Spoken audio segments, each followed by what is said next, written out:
أوقف سامي كليب مقدم البرامج تعاونه رسميا مع قناة الجزيرة الفضائية بعد غياب عدة أشهر عن شاشتها، وذلك وفق ما ذكرت صحيفة السفير اللبنانية.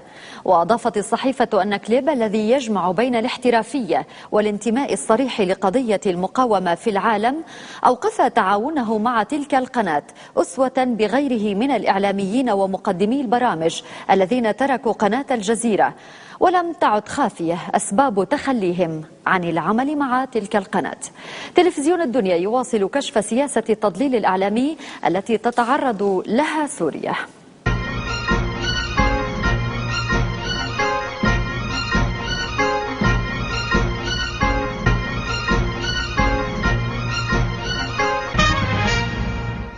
دعما لناشطي تصوير المظاهرات مضاعفة الأعداد، خدمة لمتانة لغة تقاريرهم، خيالهم يحلق مع المروحيات.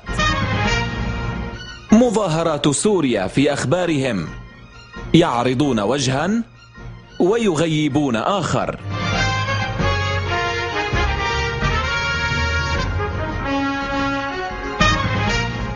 مهنة تصوير المظاهرات في سوريا للهواة انطلقت بقوة في سوريا في الفترة الماضية.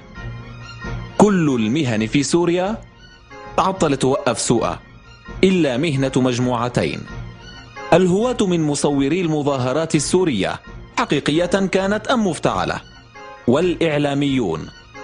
فهواة التصوير راكدين وراء المظاهرات ونحن راكدين وراهن من فضائية إلى أخرى للتفنيد والتدقيق وتوضيح الحقائق، ثم تأتي الأيام تواليا لتثبت صوابية ما كنا نفند، وهذه شهادة جديدة.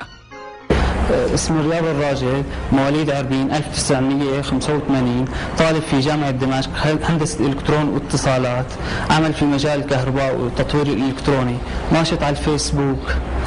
صورت المظاهرات اللي جرت بعربين كافة وارسلتها على الانترنت، ارسلتها على قنوات منها بردة وصفا والجزيرة والوصال واورينت. بس انا لما كنت اشوفها على التلفزيون اتفاجئ انه الاعداد عم تبين انه كبيره، على اساس عم يضخموا الرقم، يعني مثلا يكون 100 هو يكون العدد الحقيقي 100 بس يظهر كانه 1000 مثلا. اللعب على وتر متانة اللغة وجزالة الألفاظ لتهييج المشاعر واستبكاء القلوب في تقارير هذه المحطة بات لا يقتصر على وضعها في واد بينما الحياد في واد آخر، بل صار في كثير من الأحيان يجنح إلى الخيال ويحلق في الهواء للتعليق على مروحية في السماء، بينما الصور على الأرض لا تسر القلوب. كان مؤيدو النظام وحواره يرفعون علما سوريا بطول 16 كيلومترا على الطريق السريع لمدينة جبلة، حيث خصصت الطوافات هنا لتصوير هذه الفعالية خلافا لاستخداماتها في تظاهرات المعارضين.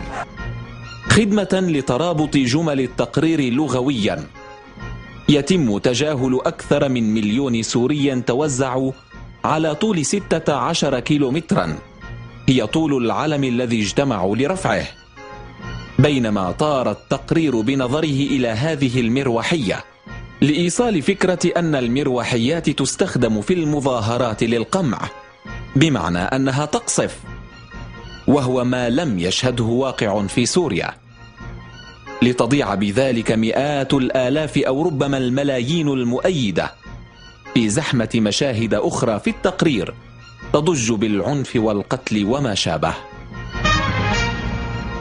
وضمن هذا الإطار لا يعرض على شاشاتهم أيضا إلا وجه واحد للمظاهرات في سوريا، وهو الوجه الذي يوحي بسلمية مطلقة ووداعة مطبقة، بينما يغيب الوجه الآخر تماما، وهو ما يحدث من تخريب وحرق وتدمير، وبالتالي رعب وإيقاف للحياة بشكل كامل في الأماكن التي يخرجون فيها، كما الحال في هذا المقطع الذي صور في حماه. وهنا نسأل: أين الوجه الآخر؟